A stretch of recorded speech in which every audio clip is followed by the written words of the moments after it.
Okay, here's the situation. Like, my parents went away on a week vacation.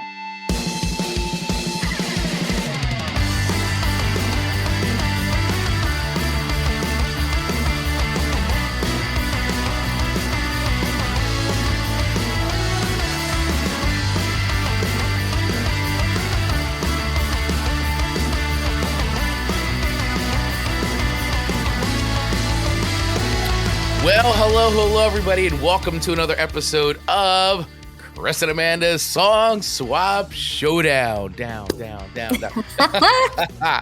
Welcome, everybody, to another exciting episode of the show. And today I'm super excited because it took 3 seasons. Three seasons for unknown reasons to do an all hip-hop episode, but not just any hip-hop, 1980s hip-hop. Mm-hmm. So I'm super excited about this. I don't really know why it took us so long to do that. I don't either. But I'm happy this was your idea. I'm so happy you brought it up. You're like, Chris, I think we should do an all 80s hip-hop episode. And I'm like, whoa, yeah, I would, yes. Like within seconds. Okay, sounds great. Perfect. Yeah, that is awesome. Yeah, I'm super excited, and hopefully everybody who's hanging out with us live right now on the feed, and anybody else, if you're watching or listening to replay of this, let us know. We threw it in our Facebook group. Let us know what your favorite 80s hip hop songs are. We got a lot of great comments and feedback in the group. If you're not in our Facebook group, make sure you use the link in the show notes in the video description to join it. It's free. It's fun. We're always posting stuff in there, and it's a great place that the community is ever growing. If this is your first time listening to the Song Swap Showdown or watching the Song Swap Showdown, well, welcome, and we are so happy you're here. We're so happy that you chose to spend a little bit of your precious time with us. As the show normally works is Amanda and I each swap 3 songs with each other that we don't think the other has ever heard before, and we write those songs on an ever-complicated scale of 1 to 5 records, with 1 being a dumpster fire. Get it out of here. I don't want to hear it. No, delete, block, whatever. I don't want that song is trash. All the way up to a 5 record rating, which is, of course, heavenly music to our ears. There we are. The button was stuck. So, Amanda, as we already told everybody, what was the we're doing this episode now, finally. Like, how did this come about? What was your inspiration between letting me know that we should do an 80s hip-hop episode? And I think it was just a random fluke. I was listening to a Debbie Gibson station on Spotify. I can't wait to hear the rest of the story. And, a Fresh Prince and DJ Jazzy Jeff song just popped in there. Uh-huh. And we all know, if anyone's listened to our show for a length of time, they have made it onto my song list on several occasions. Yeah. And I was like, oh, we should do like rap hip hop, because this is about the only kind of rapping Amanda can do, is that 80s, early 90s, rapping. This new stuff, not for you. It's just so hard. No trap, no mumble. No, I feel like back rapping. No, where the 80s, like rap hip hop, they rap very correctly. Correctly. Correctly. Okay. Like, okay, here's the situation. Like, my parents went away on a week vacation. They're speaking just at a really different, like a rapping cadence versus actually like rapping. Right. Well, every genre has an evolution, right? So they do. When you look at everything, and where it starts and where it goes are oftentimes 2 very different things. But you know what? With all things in music, things do come back. So things are very cyclical that way. So I am here for it. Like, if Owen gets into the car and is like, Mom, listen to this, and I can just like bust it out. Yeah. Oh, that'll be a day I will like be so excited. That'll be your big day. That'll be my big day. And Chris, you're going to hear about it because you'll be the first person I message and say, Chris, I just got to look like a superstar. Love it. I So love it. that is how this 80s hip hop / rapish episode came to be. It was just a general day listening to my Debbie Gibson channel, and boom, here we are. So if anybody is keeping track or score at home, if you're a regular, contributor or listener of the show, or you're part of our community, oftentimes in my head, I do want to visualize this. I have what's considered the Amanda algorithm. Mm-hmm. And sometimes I feel like I have it figured out, but I'm always still amazed on how one thing leads to the next. And so the Debbie Gibson station leading to like 80s hip hop is very fascinating to me. Very, very fascinating. I now need to add that onto the chart of like how Amanda's mind works musically. The big serial killer chart. Yeah, the big serial killer chart where it's like connected with the string and the pin. string. Yeah. So, a connection to Debbie Gibson to hip hop. Straight line. It seems like a straight line. It's just a straight line. I mean, it was boom there. Just right there. Well, I love it. And so I'm really happy though that I don't know why it took us 3 seasons to do an all hip hop episode, but definitely very happy we are doing it because I definitely like 80s hip hop a lot. I'm going to say, I'll admit, I'm not like this huge connoisseur of 80s hip hop. I don't know like every single duo or group or artist. I definitely have my favorites for sure. And which are the ones I listen to still. And but I love it. And I there's also a lot of like 90s hip hop, which I think, a lot of people also love that era. I think that's a great era too. It was a good to me, that was a really cool evolution from 80s hip hop to 90s hip hop. And then the 2000s to where we are now, there's hits and misses for me. Like there's things I go, wow, that is really good. And then things I'm just like, yeah, that's not for me. But hey, I think that's with any kind of music and any kind of, I mean, I with metal, punk, hardcore, I'm like, hey, that's really good. This is not very good, So I'm sure you feel like that too in the country genre of like things that are sort of hits and misses for yourself. Absolutely. And Owen will listen to a lot of the new rap / stuff like that. And I think my biggest thing with it is it has so much offensive language in it. That I don't feel like I can sing it. Yeah. I will tell you that it is very uncomfortable at times when the girls are listening to songs and, certain artists come on and I'm like, ooh, this is tough for a dad to listen to with his daughters singing it, even though both my girls are like basically adults at this point. Full adults. Full adults. It's still a little, still like, Yes, I agree. So if the language and sometimes maybe the lyrics weren't so abrasive, I probably would like it a little more. Right. Well, but that's also what makes hip hop too. So you're right. Is the fact that it's just it's unfiltered and it just say what you're gonna say and that's it. So I also respect that immensely as well, as much as sometimes it makes me feel uncomfortable in front of my daughters.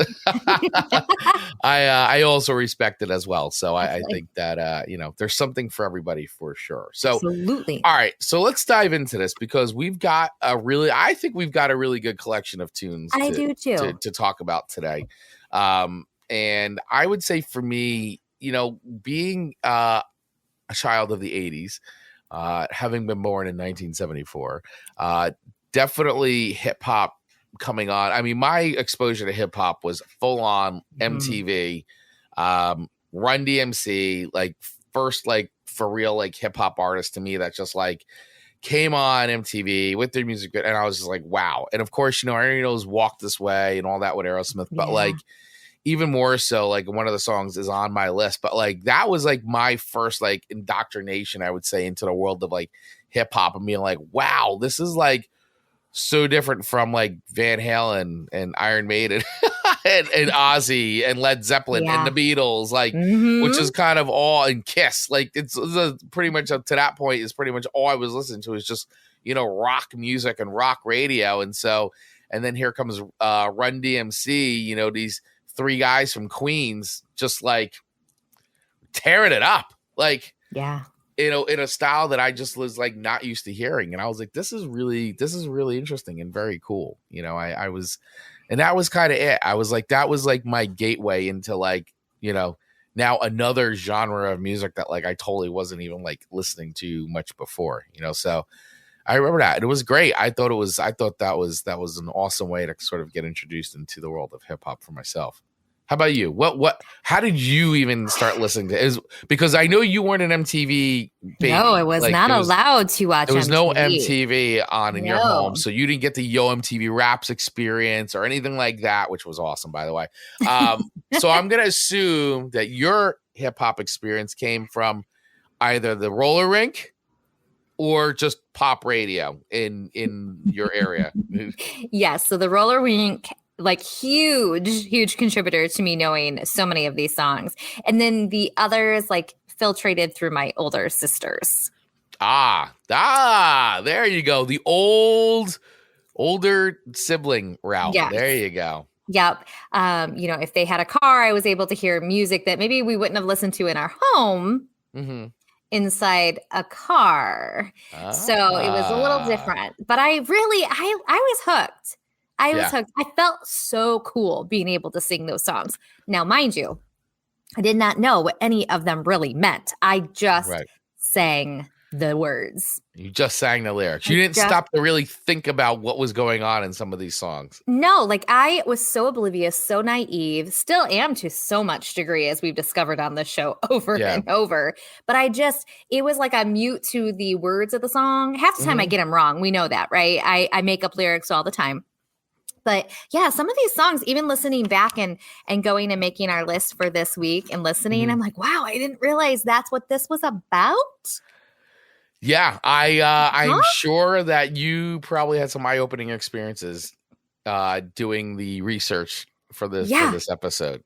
And some of them that I would have maybe put on their list, the more I like looked into it, I was like, I don't know that that's appropriate. Well, to play on our show, so I'll share some of those behind the scenes with you, Chris. I would like to hear some of those behind the scenes. So, and you'll be like, they're not bad, Amanda. I'm like, I don't know. Yeah, she's so crazy. Your definition of inappropriate sometimes, but that's okay. That's okay. Yeah, we know your limits and your levels. That's right. That's right. If it's not but horror movie stuff is totally like on the level. Yeah. Unfazed. Yeah. All right, so let's get into it. I'm gonna go first today. Okay, I was hoping you would, if you don't mind. So your first pick to me, your first swapped song to me this week was "Girls Ain't Nothing But Trouble" by DJ Jazzy Jeff and the Fresh Prince. Yeah. Man, what a good tune. And this was one that I hadn't heard in a long time. So I appreciate you sharing this one with me because I hadn't heard this one in a while. And I listen to a lot of times I listen to LL Cool J's Rock the Bells on Sirius XM, which is a great if you like, 80s rap, hip hop for sure. Like that is definitely the station because they do a really good job playing a lot of great songs. But I hadn't heard this one yet on there. And so I don't know if I'm just missing it or they're just not playing it. But anyway, I was really happy that because I'd kind of forgotten about this song, about this Girls Ain't Nothing But Trouble. But I'll tell you, listening to it again was great because you realize like how genius this song is. And that's the other thing, too, is like the amount of sampling that went on in the 80s. And, that'll be a big thing we'll keep talking about throughout this whole episode with a lot of these songs. The sampling in the 80s was great, but, definitely at a time, which is why the difference, especially in the evolution of the songs because of licensing, right? Yeah. In the early 80s, for those babies out there that are listening to this that don't know, you were basically allowed to sample whatever you wanted because there were no laws in place for sampling. It was not anything that was ever done before. So that just also goes to show you like how revolutionary like hip hop was and how they would take songs, be influenced and mix them and basically make them into new music, which I always thought was great to like take an existing song and actually make something new and create. That's another reason why I just love hip hop so much. But back in the 80s, you like a lot of these artists, and they got really creative with doing some amazing things. And then eventually, you got to the point where these artists were like, hey, these records are selling like a lot. And, you're using a piece of my music in your song. Like, I get you're creating something new, but like, where's my piece of the pie? Of course. And there became the start of like a lot of lawsuits, and now the laws are very clear on that. But back then there weren't any. And so a lot of this stuff was being written and kind of, being done for the first time. So coming back to DJ Jazzy Jeff and the Fresh Prince with this song, Girls Ain't Nothing But Trouble. What I love is the I Dream of Jeannie yes, sample that's like prevalent to it. I'm like, oh my God. Like, can you I feel like none of that kind of stuff is done anymore because it's just too expensive to do. Yes. But like, oh, what a time to be alive where like you could write a song with the I Dream of Jeannie theme song behind you and make a whole new piece of music about it. I love that stuff. I love it. So let's play a little bit of Girls Ain't Nothing But Trouble. I know, but by the way, sweetheart, what's your name? She said, that's a signature sound. Lane. I said, my name is the Prince. And she said, why? I said, well, I don't know. I'm just a hell of a guy. But enough about me, yo. Let's talk about you. And all the my gosh, this is like, I can do. Apart from cash and put me in some skates. I showed some cash and the girl was mine. I took her over town. I wined her and dined her. So great song. By the way, all these songs are available on our Spotify playlist, which features every song that Amanda and I talk about on the show for 2023. So we have them separated up by the last 3 years. So just look for Song Swap Showdown 2023 playlist, or you can use the link in the description or the description, the show notes and description, all that stuff. Anyway, so this song was actually from, if anybody can remember, all the way back to 1986. 1986 with Rock the House was where this record the song came off of this record. And that is Girls Ain't Nothing But Trouble. And so talking about lyrics, Amanda Sharp. Now, and me too, I will say, I did not really stop to listen. Uh-huh. And this was a song I did not stop to listen to because we were so wrapped up in like, oh, Girls Ain't Nothing But Trouble. Like, of course, being it's so true. But back in 1986, I was in 7th grade I was in like either 6th or 7th grade when the song came out. And I remember it and it's like, oh, it's kind of like fun, right? But then you realize that the song itself is a little like, it's a little. So in the song, Will Smith wines and dines a young lady who screams rape, takes his wallet and runs. The cops show up and arrest him for aggravated assault. It seems shockingly that this was played for comedy, but the song was so clearly novelty that it escaped scrutiny. And that's coming from songfacts.com. Yeah. It goes on to say the rest of the song is more conventional. The next verse finds him at a girl's place when her boyfriend walks in, forcing him to escape out the window in his underwear. Finally, he shows up to take a girl on a date, but she takes so long to get ready that he falls asleep. But it's like, but that's the thing. Like when you really like stop, listen to these lyrics a little bit more closely, like you're like, oh my gosh, like that's a little like, gets accused of girl streams raped, steals his wallet, and he gets arrested for aggravated. It's like crazy. So of course, the song features the sample of I Dream of Jeannie, which once again and I think that helps too. Thinking about that, like how the song is a little like heavy, like, and it kind of gets more straightforward, but like the I Dream of Jeannie theme song, like as the root kind of keeps it like light and fun because you can't like help it, like, oh, this is gonna be a light and fun song, and while it is, it's kind of it's kind of dealing with some stuff. Agreed. Well, like in their song Parents Just Don't Understand, when he's in the car with a 12-year-old runaway, like what? Like right. What?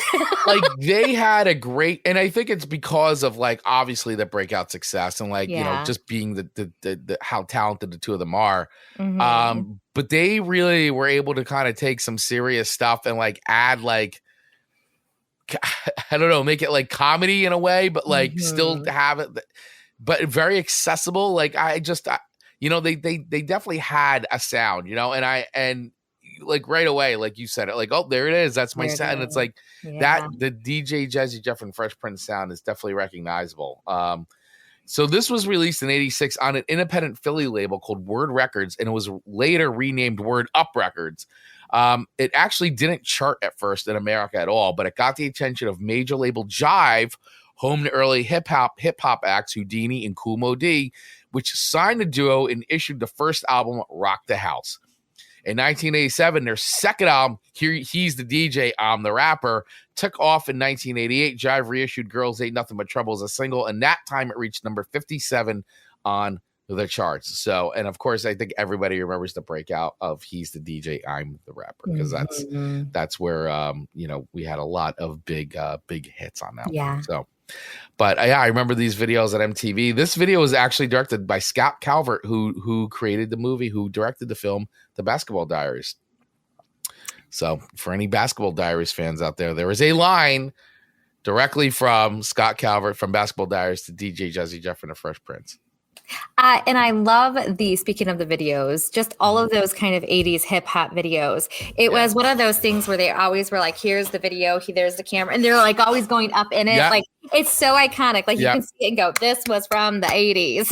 And actually it actually goes on to say here in Song Facts is that Calvert developed a distinct look for the video using colorful graffiti, outlandish costumes and props, and manic sequences shot with a fisheye lens. The style became the template for future DJ Jazzy Jeff and the Fresh Prince videos, including Parents Just Don't Understand, and was also used as a look for the opening sequence of Fresh Prince of Bel-Air, which Calvert directed. So he actually directed the opening of that. Yeah. Oh, it's so good. Yeah. So, let's now, where does this rate? Right. So let's look at it from a ratings standpoint. Talk to me. Where does the song rate on a scale of 1 to 5 records? Okay. So if I'm going to put this up against some of the other Fresh Prince songs that are out there, I like this one because I feel like this Parents Just Don't Understand was the first song I heard, and then I heard this, which makes sense because they re-released it. Sure. So I like this song.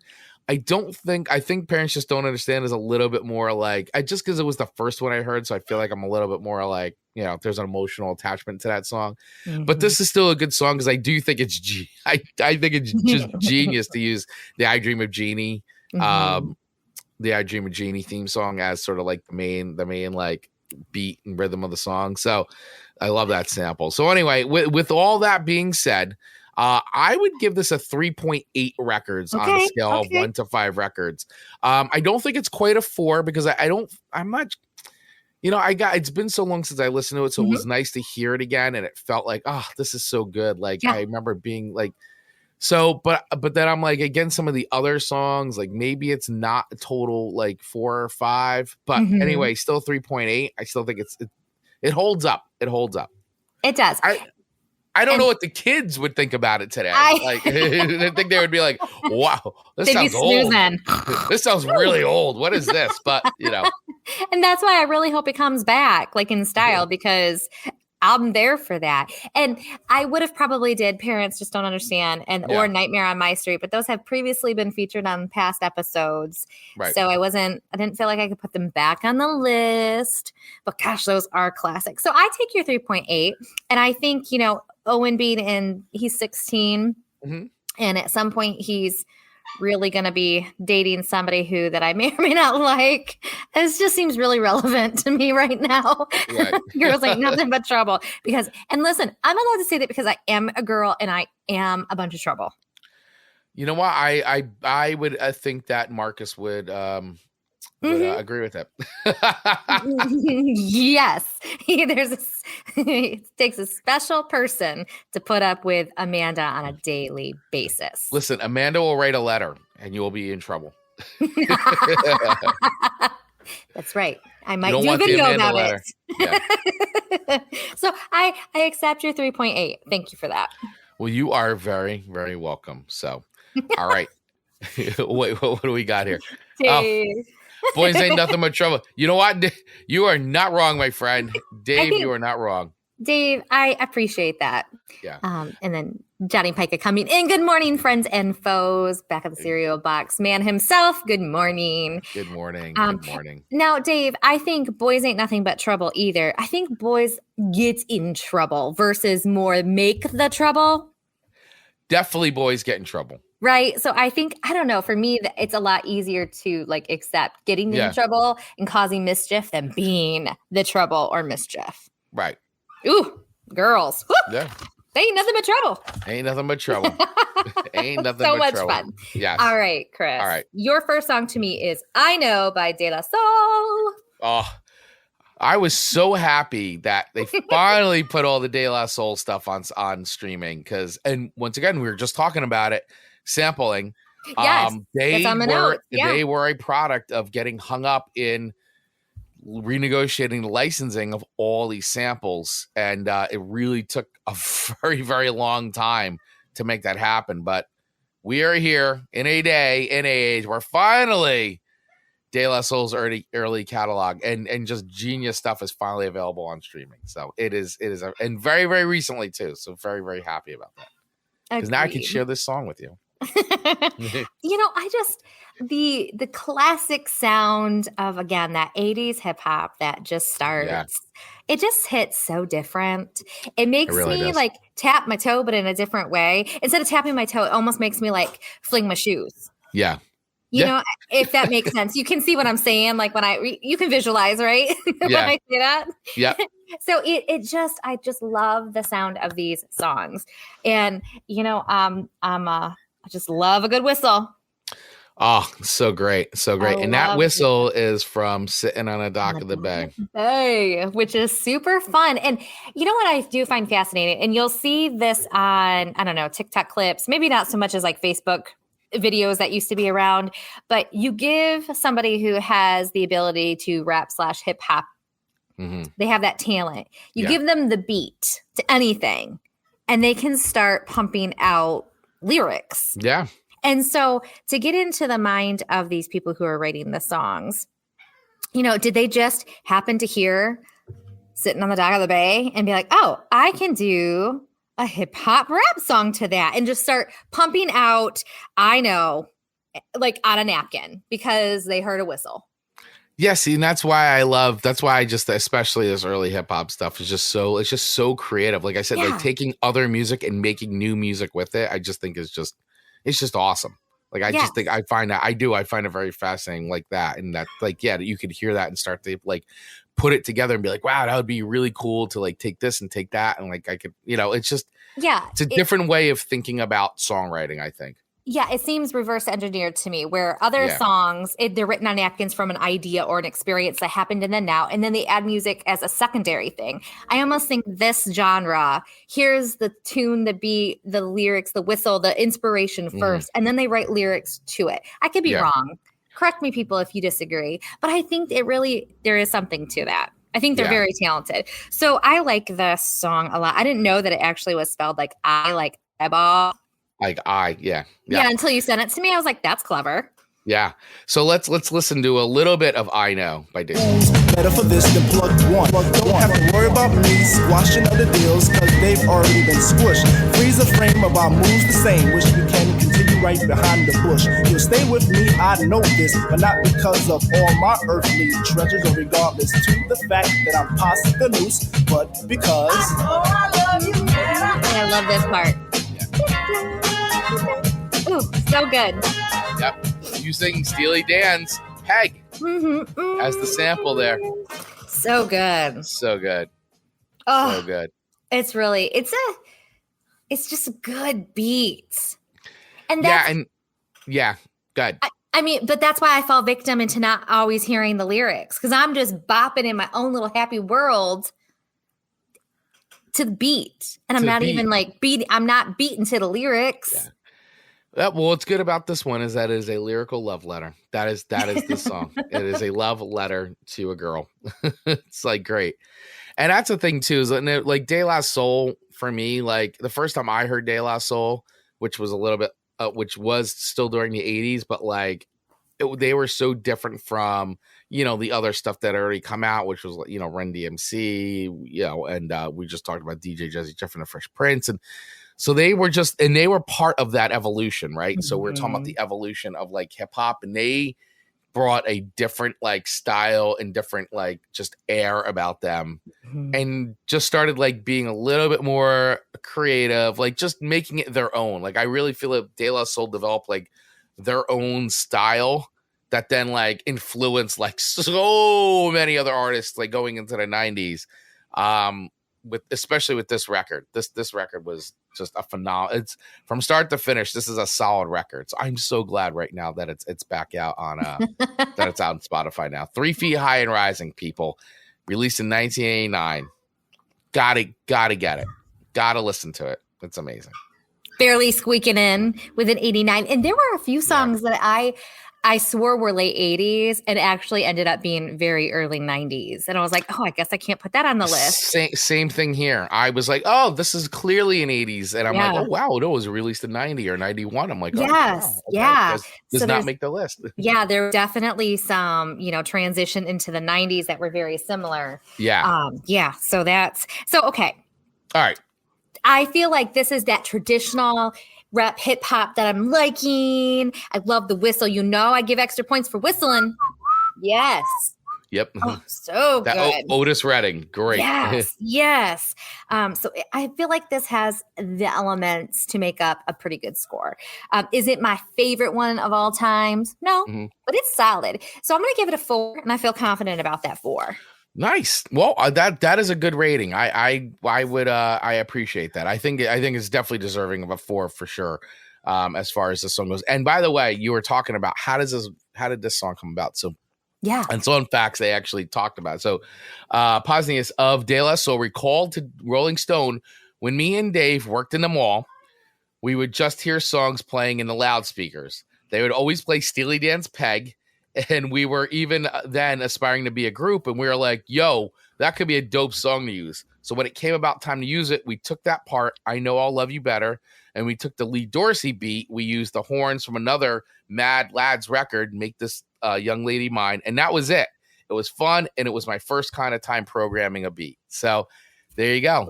It's just, working at the mall, hearing the songs on the lead. And we're like, man, that would make a really good song like that. And there you go.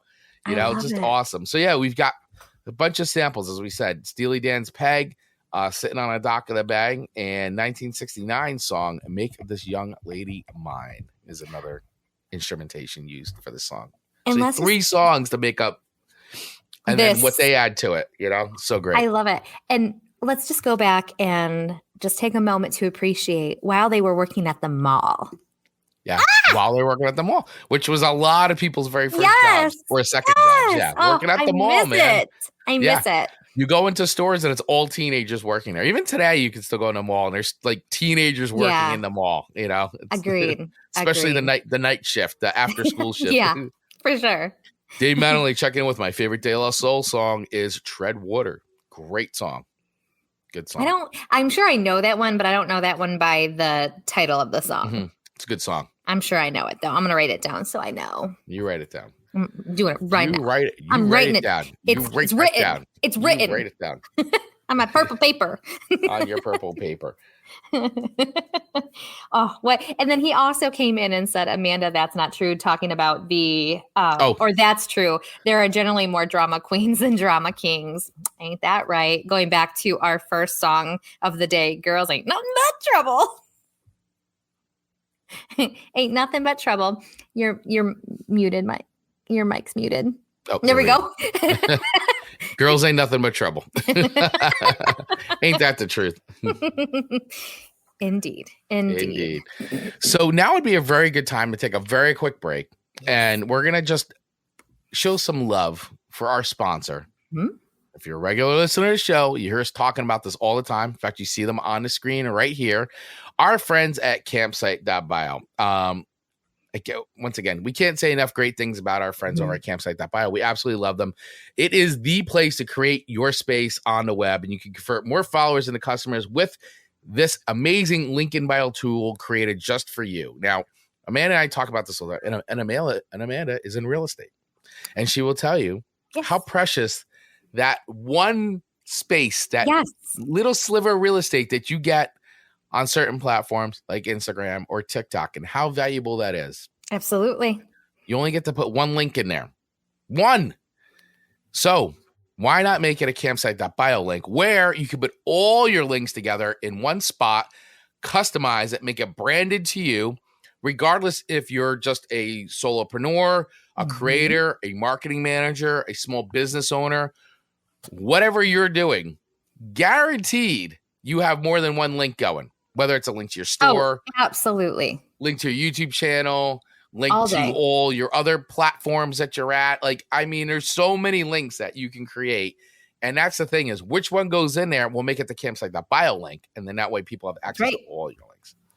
It is 100% got to do it. I mean, listen, there's a lot of other link in bio tools out there, but you know, we love campsite.bio the best because it just gives you that ultimate level of customization. So especially if you want to embed things like for us, like we have our Spotify playlist embedded in there, our YouTube channel is embedded. So it's ease of access. You can get to it right away. As I said, you can brand it to your links, your colors, your logos, all those great things. But you can even go deeper. And if you are a very analytical person, as you know, you should be in marketing, which is, you know, all data and analytics, you can integrate just about any kind of data and analytics and get all kinds of performance results, all that sent right to your email too. So you get actually a weekly email or a daily email sent to you with all your data and analytics, and you can integrate just about anything you want into this. So campsite.bio is 100% a blazing fast bio link made your way, and you could join over 200,000 other creators and agencies and brands already at campsite.bio.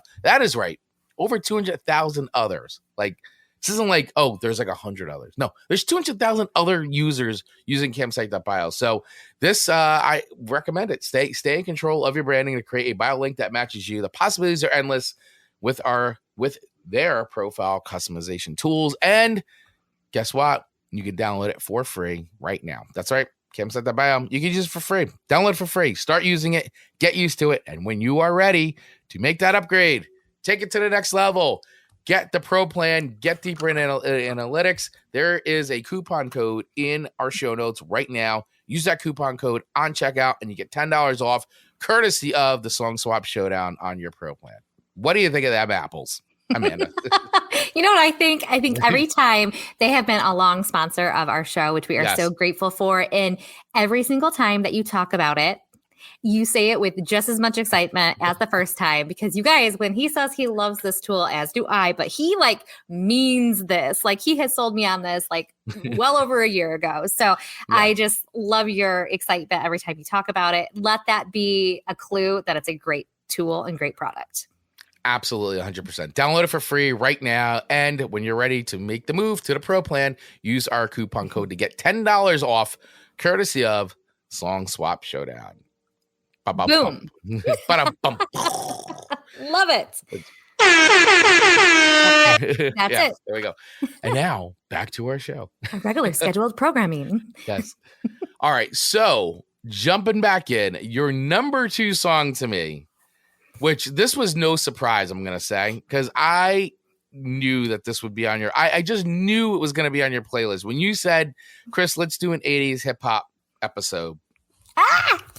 I knew that Bust a Move by Young MC was going to be on your playlist. Like, it sure was.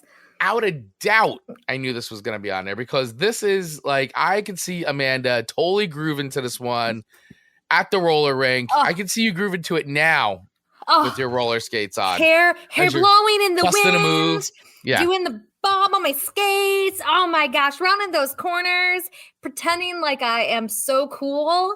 I can just, I feel it. I feel it. Yeah. This is a really good song. I think too, in terms of, once again, when we talk about hip hop songs that helped to like further the genre in the sense of give it more access to people that may not have been in hip hop or still a little like on the fence about it. Like this song came out in 1989.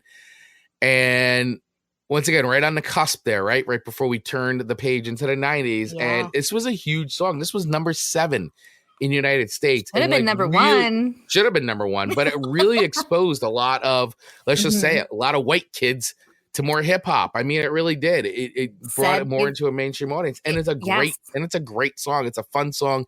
You still put it on today. People bust a move. Like, in fact, that term, bust a Yes. move, was made. Like, people say it now, like, I'm gonna bust, like, that's because of this song. Yeah. Like, that's why Absolutely. people say bust a move. You I know? love it. Yeah. Dave, yes, bust a move was humorously used in the Keanu Reeves movie, The Replacements. seen Yes, that one. it was. That is a funny movie. Yeah, watch The Replacements. Okay. It is a funny film. But yeah, it was, Dave. You're right. But yeah, basically, do you know what bust a move means, though? Like, Amanda, what is the definition of bust a move? Like, if you had to guess. If I had to guess, I feel like it's like breaking into a move, like into a pose, like strike a pose. So you're close. I would say yes. So basically, it's like taking action of some kind. So I would say yes. So it's basically like, I'm gonna bust a move. So whatever it is, like, you're taking action of some kind. That is busting a move. All right. That is busting a move. So, talking about song lyrics, and what is this song about when you truly listen to the lyrics, right? Here we go. Here we go. This song follows a guy who's hapless with women, but somehow keeps getting lucky. In the first verse, he busts a move by dancing with a girl who shows interest. Later, he considers becoming a monk, but meets a girl in a movie theater. At the end of the song, he's the best man at a wedding, and when a bridesmaid shows interest, he gets to bust a different kind of move when she wants to dance with him to a different kind of groove. It's all good fun and help make rap music acceptable for a much wider audience. And that's coming courtesy of songfacts.com. And on this song, I think some people may know, some music aficionados may know, but it is like one of these stories of the music industry. We talk about it a lot on the show. But Flea, bass player for the Red Hot Chili Peppers, everybody knows Flea. He played the bass on this song and is also in the video. But you would think, wow, this song was huge. Flea must have made out, right? He played the bass line on this song. He must have reaped the rewards of being featured on this song. It's his bass line. Well, it ain't the case.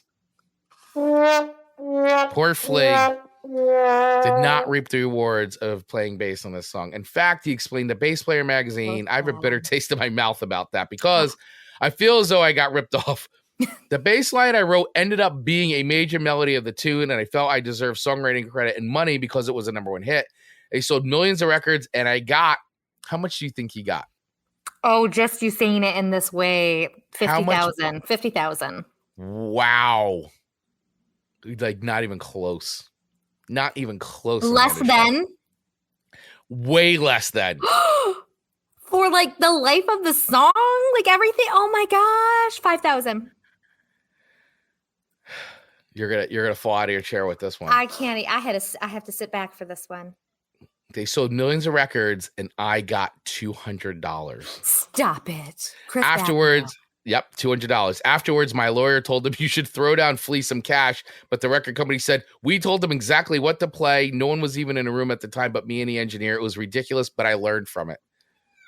Well, that's fair, but that's just terrible business. Well, you know, it's funny. So on the reverse of that, which is a little different, Eddie Van Halen played the guitar lead and Beat It. Now, they offered, and he said, no, it's fine. He didn't think it was, and they even offered him a point, like, on the sale for playing that lead. And Eddie said, no, it's fine. And of course, you know, we know how Beat It and Thriller. Yeah. I mean, it's unbelievable. Like, you know, so yeah, I mean, and this is a story. I mean, what we were talking about, the guy who played the sax and in the that one song for the Baker Street Bird. Yeah. Like, it's such a huge part of the song, but yeah, you know, but like got paid like I don't know, $500 or whatever it was. I just feel like that's awful. I mean, this music industry is littered with stories like this, unfortunately. I mean, almost any genre is. I mean, we talk about movies, film, comics. I mean, tons and tons and tons of stories of people being ripped off or not knowing their worth or being young and being taken advantage of in a way. And this is a case where, like, hey, Flea didn't know any better. But I mean, man, $200, like, crazy. That is crazy. And I think, like, we've all been a victim of being, like, screwed over, right? I mean, we all can agree to that. We've all experienced that. We've never been screwed where we actually see, like, major potential of huge lost money on most circumstances. But within the music industry, you do hear about this all too often. Yeah. Because, oh my gosh, $200, Chris, I can't even stomach that. Yeah, it's crazy to think about it. It's absolutely crazy to think about that was what he was paid for that major bass line. But it is what it is. And obviously, yeah, he learned a lesson. And you listen, learn from it. And Flea is still out there making music with Red Hot Chili Peppers, and he's contributed on other songs too. So I'm sure moving forward, he's gotten more than $200 now. So he's not hurting, but no, but I'm sure it's like one of those. You're definitely kicking yourself in the butt for that one. Absolutely.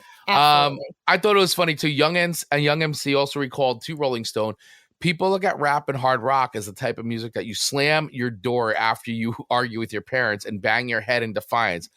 My record wasn't necessarily about being rebellious, but it was clever enough to grab a decent segment of people that didn't listen to rap music. And I think he's 100% right with that. Yeah. Once again, music, when it crosses musical borders, is always a great thing. And that's when you usually have too, like just more people getting into a certain type of music, whatever that is. And it's good for the genre. It's great for the artists involved, because it's, this is it. You make music for people to listen to and to enjoy. And the more people to hear it, the better off it is. And so this is one of these songs that I'm telling you, hear it today and it goes. So if you've never heard, I don't know who on this planet hasn't heard Bust a Move, but here's a little bit of Bust a Move. Here's a little bit. Guys start gawking, sits down next to you and starts talking. Says she wanna dance because she likes the groove. So come on, fatso, and just bust the move. I love that lady part in that. Just bust the move. Yeah. See, if you haven't heard this song, man, even Amanda's heard this song. You're on a mission. Yeah. So the main sample in the song actually is a loop from a song called Found a Child by Seattle funk group called Ball and Jack. Their song came out in 1970. And 19 years later, Young MC took it and boosted it. The 15 seconds of bass, drums, and vocal stabs on the song make a perfect foundation for a rap hit in an era when sampling was widespread. Coming from songfacts.com. So there you go. Boom. Yep. And going back to when he was saying that he linked it to slamming the door when you're mad at your parents. And have you ever slammed your door? I never, ever.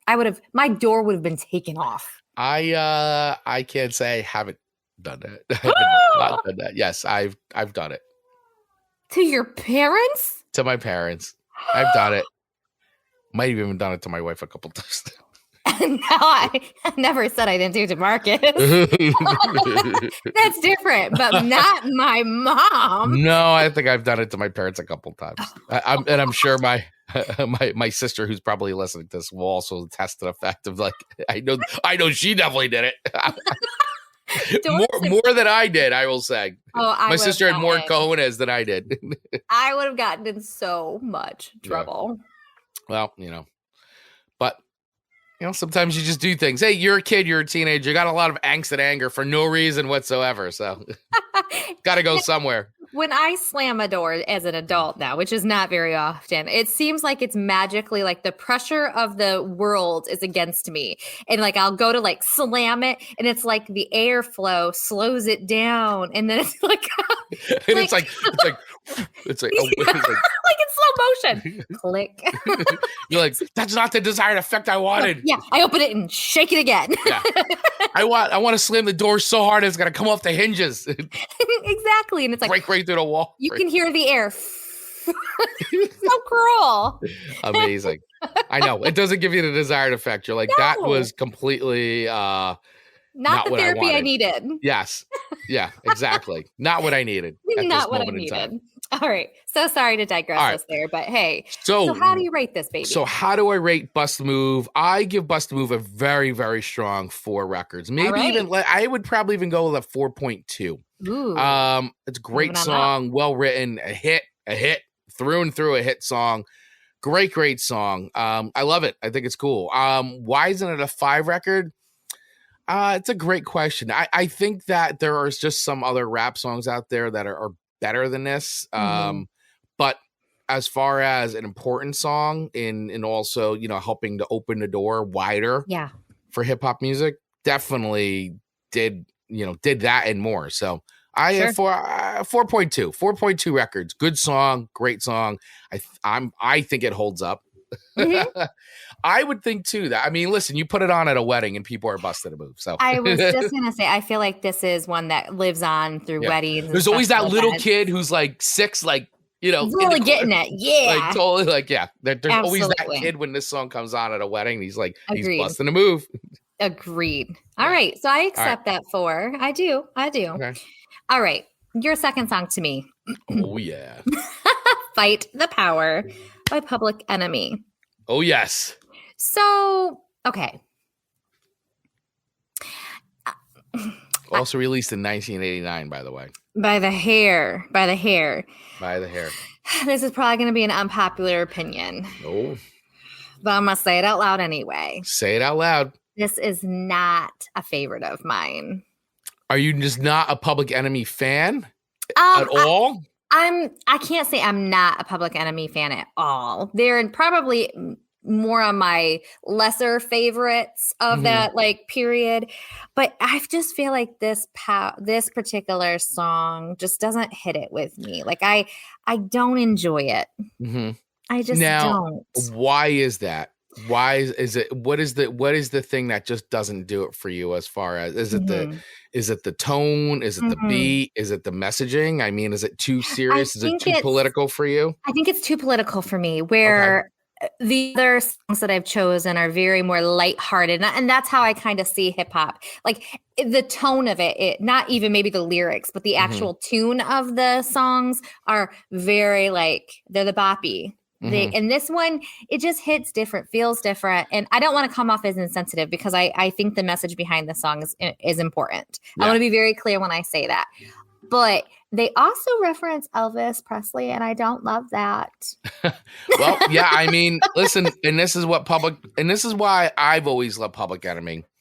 It's because of what you just said. And this is where any genre, right? Any genre that comes up has success, has its like hits. You know, the mainstream, there's always going to be a subset of that, which is going to say, hey, that's cool, but here's what's really going on. And it's going to be a little bit more rebellious, a little more outlaw, like, right, even in country, you know, the outlaw country, you know, in rock, punk, you know, hardcore punk music is like, it's not glossy, it's not pretty. This is what's really going on. So, and hip hop and rap, which is, you know, coming straight from, you know, urban communities and, you know, where a certain, a certain community of people are being completely like, you know, I mean, let's just say what it is, you know, completely being discriminated against. And you're going to have music that's going to come up and rise against the tide of like, as much as we love the Busta Moves, you know, and the other, you know, and DJ Jazzy Jeff and all the hit hip hop songs, you're going to have something that comes up and rises against that and says, hey, this is what's really kind of going on. And it's important for you to know about. And also too, like the icons that we all know, hey, great people, but they also had a side to them that maybe you didn't know about. And so that's where, you know, and that's where, you know, bands like Public Enemy are so important in my eyes to hip hop because, you know, and you look at NWA and all these, and like they kicked the door down like loud and proud and said, hey, you know, here's a different way of looking at things. Here's our viewpoints on things. And I've always considered them the punk rock in a way of sure. Of I think that's very fair. That's a great analogy there. Yeah, and especially too, also, you know, coming from the East Coast and all that, like, and here's where you start to see the difference between East Coast versus West Coast. So true. And the sounds and everything and the lyrics and it's you know, it's I love it. I think it's great, and I do listen to this stuff, and you do hear it, and you still hear, you know, the anger in there, or you know, the thoughtfulness as well, though, because it's not just anger. Like Chuck D's lyrics are like. They make you think, like, and this is where you want to listen to the lyrics, right? We were talking about it. It's like, because you know, you hear what he's saying and you're like, there's a important message here that like people need to hear, you know? And so you want to actually stop and listen to the lyrics on this. That's my thought on it. So no, and I agree. But I respect your viewpoint though. No, and I completely agree with you in all of yours, where when I'm to my point earlier, when I was saying I just was bopping to these songs, not even listening to the lyrics. This is not one that you bop to and not listen to the lyrics. Right. No, it's very so it just wasn't my lane to gravitate to, because I preferred more of the lighthearted sounding hip hop songs. And so I think the message is like timeless in this. I think it fits really well for 2023. Still relevant. It's so relevant. I mean, it's sad, but still, relevant. I mean, apply it to many things, and it's still very relevant. Yeah, I mean, you still hear this song, and it's like, I mean, fight the power. I mean, that's 100%. Like, you hear this, and you're like, like you're compelled to action. And I don't like to get angry or like pumped up in this way when I listen to music. Like, I want to like almost escape the reality of the world that's out there. And I totally understand that is a privilege of mine to be able to do that. Right. Like, I will say that where this song came from a place that they didn't have the privilege to do that. So I want to say that because I understand that. I mean, and the platform, and to just be able to get it out. I mean, that's why too, when we talk about 80s hip hop, like, and we're having this conversation about 80s hip hop, and like, while they're, and Public Enemy, great band. I don't think you can, in my side, I go, you can't have and there's so many bands, right? And we only do 3 songs. So that's the other thing. And so I tried to choose a smattering of things that influenced me, things that I liked, but I feel like you can't have a conversation of 80s hip hop without having Public Enemy on the list. Like, totally fair. Especially for me and my, my corner of the world, having grown up in the New Jersey, New York area my whole life, like Public Enemy are like a really big deal here, and especially too when Do the Right Thing came out, and like how important of a film that was. Yeah. And this song was written for Do the Right Thing, and then eventually put out on Fear of a Black Planet. Like, this was such an important piece to that movie, and then also became a very important song. Like, it's just, the whole thing and the way it all works together is.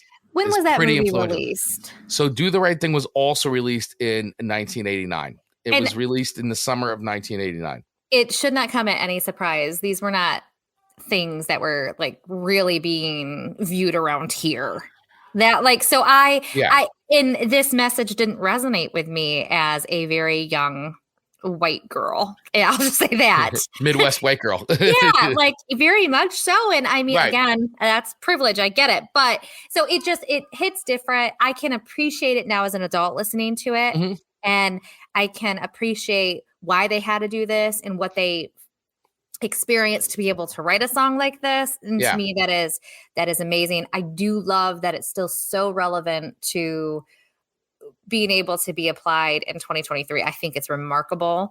And I honestly think Owen could listen to this song in 2023 and probably think it's newer than what it actually is. Where if he was listening to Bust a Move, I think he'd be like, oh, Mom. Yeah, I mean, I think that when we're talking about the evolution of hip hop, and it's like the different stages, and you hear the growth in the songs and the music, and this coming in 1989 and being that like in your face, a little bit more militant approach to things, a lot more real, a lot more raw, like, and even NWA comes out too around this. Like, it's these bands are the thing that then set the stage for the next level and open a door for other artists to be like, wow, listen to these guys saying these things. Like, I feel that way. I'm going to do that too. Like, I want to talk about my community. I want to empower, like, you know what I'm saying? Like, it begins to like really open the floodgates even more so. And then this is when you see the 90s of like a lot more raw, a lot more realistic lyrics and, quote unquote gangster rap and all that. But that stuff was going on, and of course you get in, then the whole other conversation about glamorization of things like this, of violence and money, and that's a other conversation. But when you get to this is not glamorizing anything. This is like, we're not sugarcoating this. This is what's happening. This is how we feel, and and that's what I loved about this. And I think they made it, not just them, other groups, but like, they were sort of the pioneers of like really kind of being like, put it out there. Like, don't hold it in. And even the music video, while it still has the aspects of that 80s feel to it, Music video is great. It hits different than the lighthearted, comical other 80s hip hop-ish stuff. So I didn't think I was going to have a lot to say about this song, and here, look at our good conversation we've had from it. So I appreciate you putting that on the list, and I understand why it's there. I don't love it. I am going to give it a rating of, and please forgive me out there, people, but I'm going to only give it a 3 record. Okay. Just for my own listening pleasure. But, if you wanted to add in some bonus little, decimals just because of the message and all of that good stuff, I might bump it up to like a 3.4. Yeah. Like I said, and there's so many Public Enemy songs to choose from. And there's a lot of them, but when I look back, I'm like, this is the song for me personally. This was the song that got me into Public Enemy. Sure. I remember when this came out. I remember hearing it on the radio and being like, once again, wow, this is cool. This is different. Like, this is interesting. Like, different from what I'd heard with like Run DMC and all, which is great stuff. But like, it just, once again, was something that resonated with me, and being involved in like, once again, metal, like even that, and rock. And like, I was starting to early on, I was getting into, I was into the Ramones, and I got into them. Like, this was like, wow, this is something different going on. And I think this is really cool. And so I like this. This is interesting to me. So I agree. That's how I got, this was my introduction to the Public Enemy, which is why it's on my list. Which I love, and it has a place there for sure. So 3 to 3.4 is what I'll give it. And good conversation behind that song on your list, Chris. You are welcome. Well, thank you. Thank you for the rating. All right. So your next song, and your last song, which makes me laugh so hard because it is funny. It is funny. It's and I know because it'll come on in the bar and people will be like, and it's just great. You can't help but chuckle. So, what we're talking about, Biz Markie's "Just a Friend." Complete different. Complete. Oh my gosh, so different. 180 from Public Enemy's "Fight the Power." But once again, like every genre has your more serious stuff and has your way more fun stuff. And this song, Biz Markie's "Just a Friend." I remember when this came out, and it's just like him, his Addie Key singing, like yes, the out of keys, singing. Baby, you. Oh, baby, you got what? Oh, it's just so awesome. I think so that's funny. why in a bar it's so good, because that's how drunk people sound. Like, oh, baby. Like, which is funny because when you think about it, like this song and that singing out of key, like stuff actually became a thing. Like, because you start listening to like, record like Ja Rule and now like other, and it still has become a thing where rappers will sing knowing it's bad and out of tune. But this song made that like okay to do. Like it was like, well, Biz Markie did it, so you know what? It's fine. Like it's all so good. Fun. Yeah, and this was still like one of these things where like we're just talking about like rap songs could still be kind of goofy and fun, and like rappers like at this, I don't know if you'd see a lot of this. Like this kind of goofy fun now, so to speak. There's still stuff out there for sure, but there was definitely then from that there was like a time when it was like everybody was very obsessed about street cred and like an image, obviously. Sure. And being the goofy fun rapper was kind of not in vogue, for a while. So I like that this is and I don't know, it's a fun song.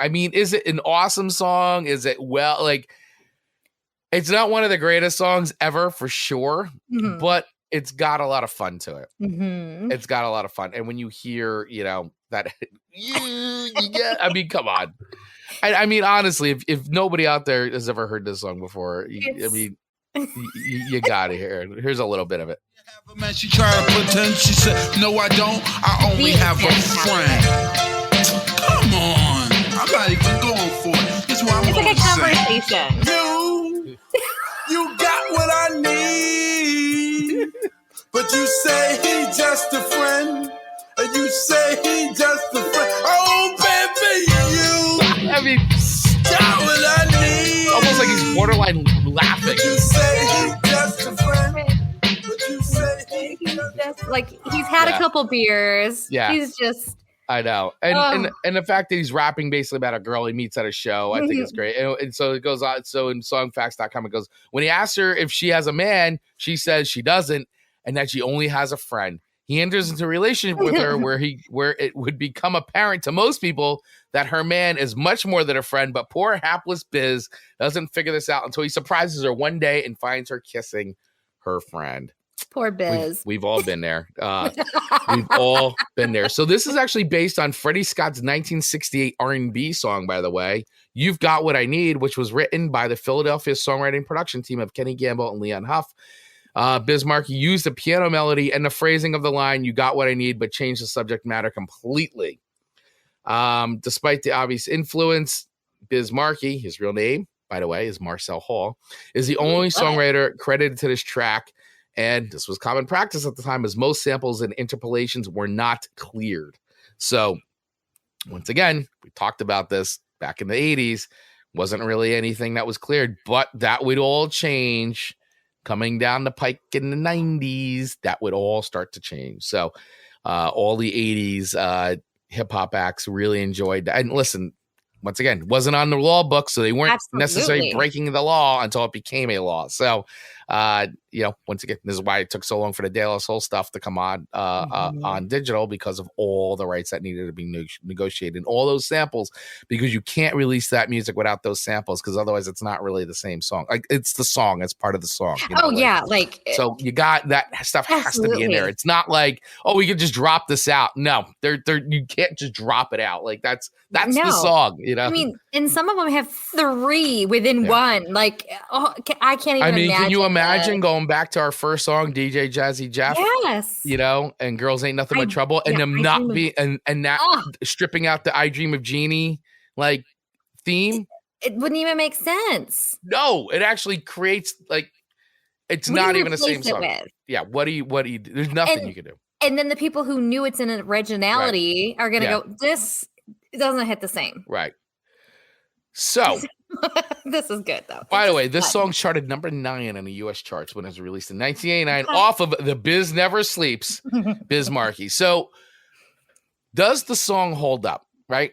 So let's talk about this from 80s hip hop, because not all 80s hip hop holds up.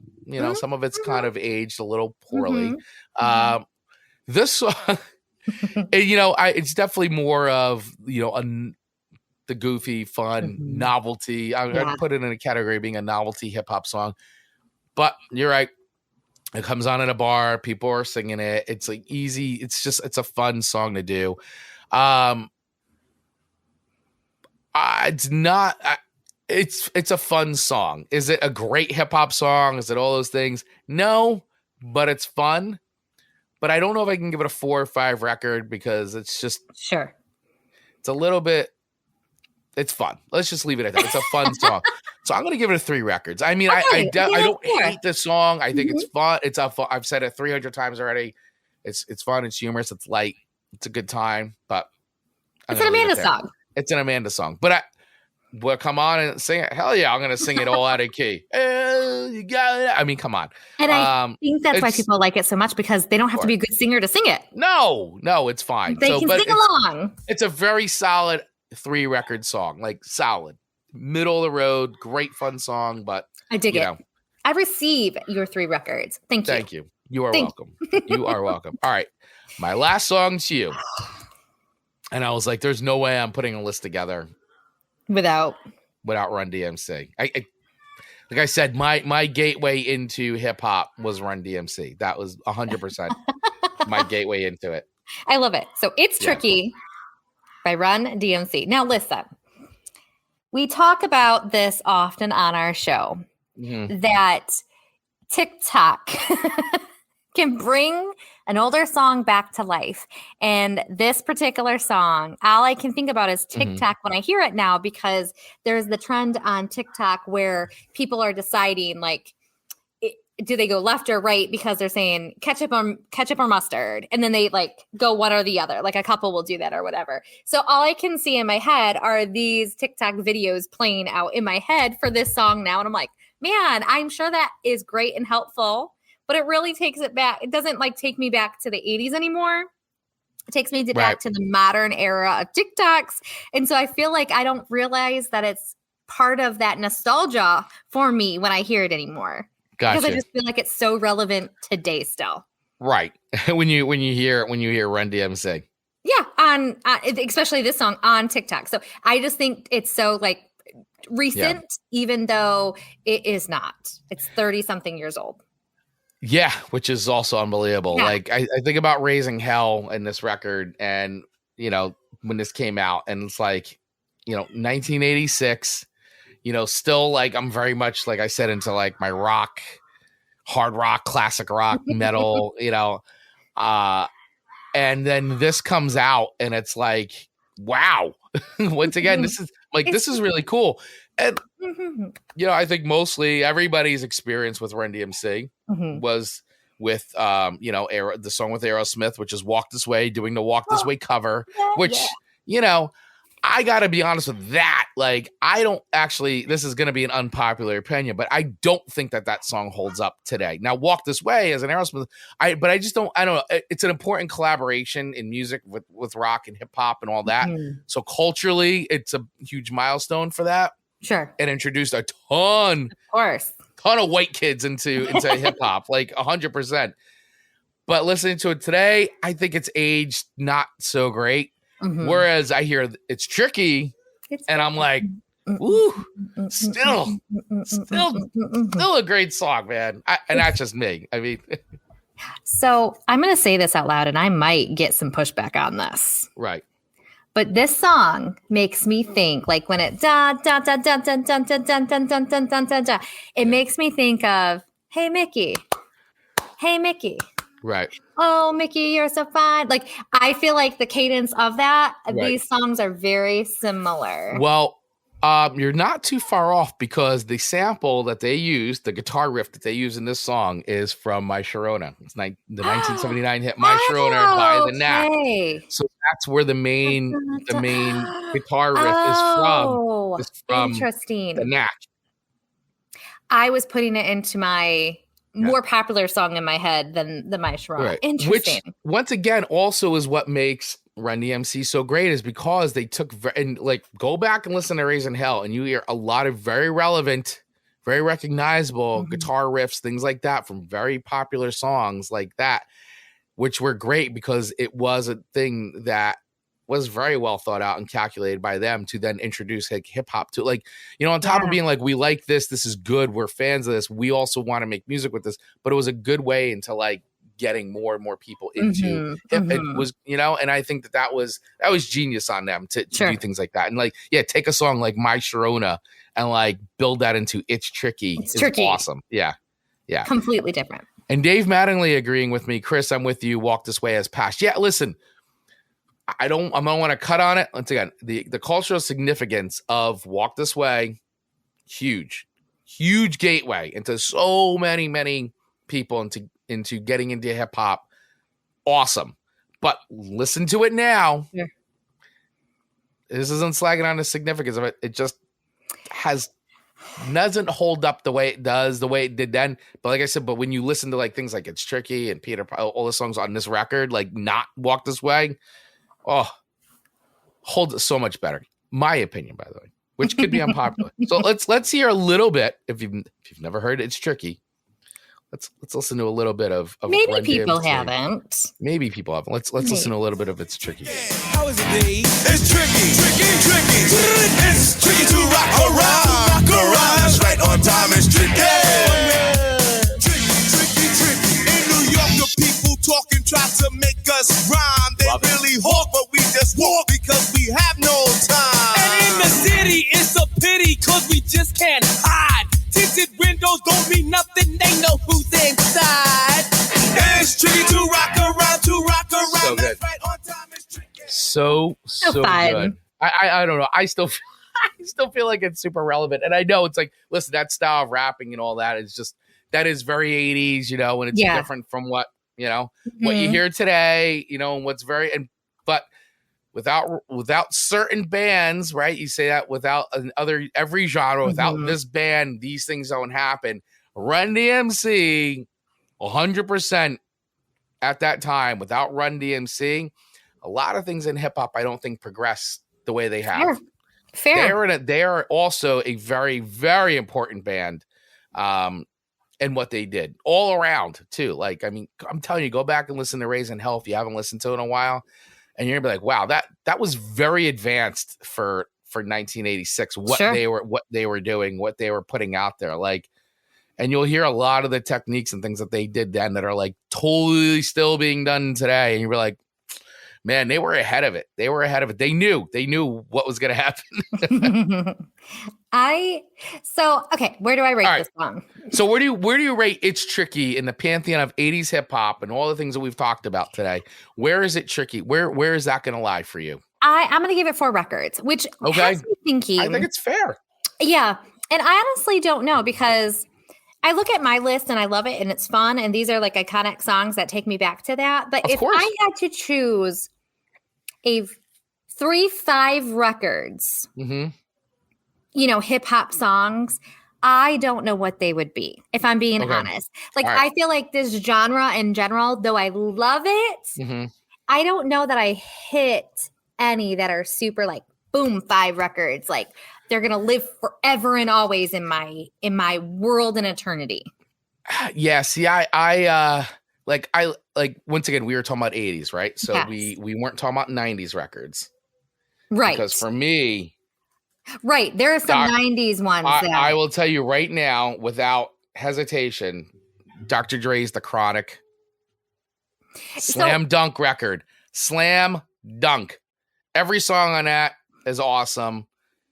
That record to me is a perfect hip hop record. It's awesome. And that's a landmark record.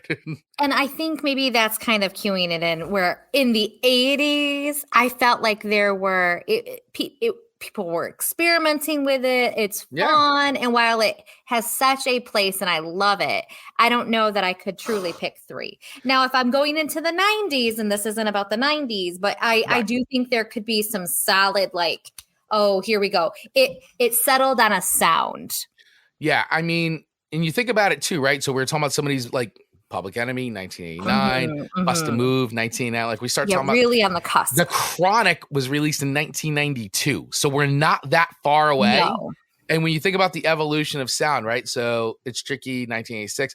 So by the time we get to 1992, we get Dr. Dre's The Chronic, and like that changes hip hop forever in my eyes. Like, that record comes out and like, wow. So we're doing this now with the sound. Yeah. Because Dr. Dre is just, he's a musical genius, great producer. Guy hears music the way, very few people in this world hear music. And that, to me, that when you talk about like landmark records, the way we talk about Nirvana's Nevermind, things like that, like, the Beatles, like Dr. Dre's, for me, I feel like changes hip hop and puts it onto a course of like, just, wow, this blows people's minds of what you can do.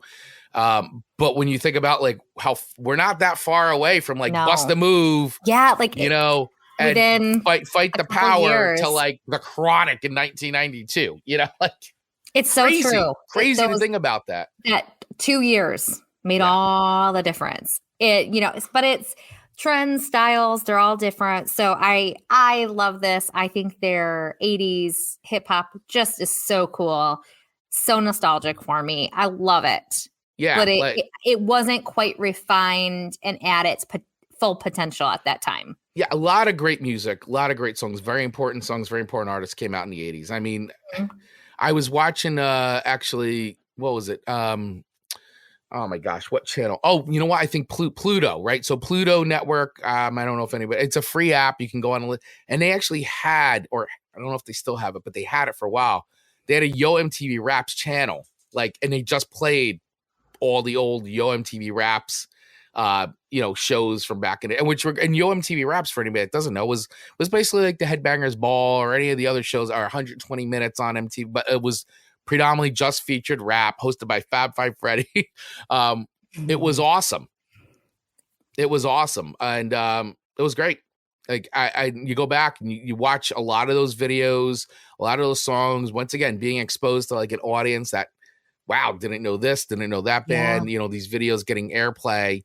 when once again, when you look back at MTV in the 80s, the only thing that was really on there was like pop music, and which would be like 80s hair metal or whatever rock or whatever like English Euro pop. I mean, Run DMC was getting played, but you know, you weren't seeing Ice-T necessarily on MTV, but like on Yo MTV Raps, you'd see Ice-T, you'd Public Enemy on Yo MTV, you know, like it goes on and on and on. So, you know, going back and looking at that and watching those videos and go, wow, man, this was, there was like a lot of great sounds and a lot of great music that came out. And yeah, when you look at any genre, right, the start of it, and listen, it's not like hip hop started in the 80s. Like you're looking at like hip hop starting in like, you know, the mid 70s and all that, and the starts of the genre. It's kind of, not that it's not disco, but like the idea of beats and things like that, and that rapping style starts to sort of come, and then, you know, very, very urban, very kind of like area specific sort of sound that then like grows and grows and grows and grows and grows, you know, and it's amazing. Yeah. Don't forget human beatbox. Yeah, exactly. You're right, Dave. The human beatbox. I mean, great. So anyway, like I said, I can go on forever, and I'm not, like I said, I'm not a hip hop aficionado. I certainly wouldn't claim to know the history of hip hop. But I know there's so many other more qualified people that could come on the show and talk very elegantly about, you know, the history of hip hop and the evolution and the cultural significance of it. But I mean, when you look at it, the two dominant musical genres in the United States of America today are country and hip hop, and worldwide hip hop. So, boom. Not bad for a genre that basically started out 100% on the streets, you know. Yeah. That could, I mean, think about that. Basically taken over the world as a dominant musical genre that has like not just music, but culture in every way. Fashion, design, dance, language. I mean, just has permeated every aspect of like life, you know? So it's amazing. So, I mean, for everybody that's kind of like stuck their head in the sand, oh, hip hop's a fad, hip hop's going to go away. Like, guess what? It has not and will not. So it makes me wonder, had the internet existed in the 80s or TikTok in the 80s, how many more people would have become famous, and how even bigger of a genre hip hop would have been. Yeah. I think it would have taken over the planet. I mean, basically it was something that started off as most genres do, most underground sounds, you know, tape trading, stuff in the clubs, like where it always starts. And then eventually somebody breaks out and brings attention to the genre. You know, like there's always a breakout star in that space that then shines a light on the entire genre as a whole. And there it begins. And then back then it would have, you know, MTV was basically like your version that in the radio. Like, like if you were on the radio and you got an MTV in heavy rotation, you were probably going to be a hit, or at least, you know, get some sort of attention. You would, good or bad. Yeah. Or you're going to tour the malls like Tiffany. Tiffany. Mall tour. You had your chance, 1986. You had your I could have gone to see her. She was right down the road. Oh, the malls. Yeah, the mall tour. The mall tour. So, that's fantastic. Great episode today, Amanda Sharp. This was awesome. Fun. Great idea. Good. We know fun. It was lengthy. We try to, but you know, we just talk. We love it when we do, and we just can't stop sometimes. That's right. We love talking about music, and we love talking about it with you guys. So, you know, once again, thank you all so much for hanging out with us today and choosing to spend some time with us on the Song Swap Showdown. We will be here next week for another live episode of Song Swap Showdown. So make sure you tune in on Twitch, Facebook, and YouTube at 8:15 a.m. Eastern Standard Time. If you want to join us here live and participate and throw us comments or questions as we go along, or once again, check out the replays wherever you get podcasts. We're available on every single podcast platform, and you could watch the replays over on YouTube, Twitch, and Facebook for the video version of this. So, and by the way, if you've hung in there this long and you'd like to show your support for the show, a very easy way to do that is to hit that follow button wherever you're listening to us, or that share or subscribe button on YouTube, because those things really do help, and it helps to for other people to discover the show, or share it with a friend, whatever. You know, we appreciate all those things. So that kind of support is stuff that we love. And, you know, whether it's our show or another show that you love, you know, follow them, hit that follow button, subscribe, whatever, share their show. Like, it doesn't have to be us. Like, do it to any of your favorite podcasters or favorite YouTubers or whoever you're supporting, whatever content creator that's out there. Please do the same for them, because I'm telling you, speaking on behalf of all content creators, it really matters. It's really matters. I don't want to say it's better than money, because we like money too, but that is the foolproof way of helping your favorite creators grow. Absolutely. 100%. Well said, Amanda Sharp. So with all that, we will see you next time, another episode of the Song Swap Showdown. Everybody have a genius and amazing day. And make sure you listen to more hip hop. Check out our playlist. Listen to these songs. Go down a rabbit hole. Revisit some of these records, because they are awesome. Absolutely. All right. See you guys soon. Bye. To get notified every single time we drop a new episode of Chris and Amanda's Song Swap Showdown, just hit that follow button wherever you get your podcasts. If you're interested in becoming a sponsor of the show, please use the email address in our show notes and we'll get right back to you. And last but not least, please feel free to follow us over on our social accounts on Instagram and TikTok at Song Swap Showdown, or join our ever-growing community in our Facebook group by using the link in our show notes. Thanks for listening.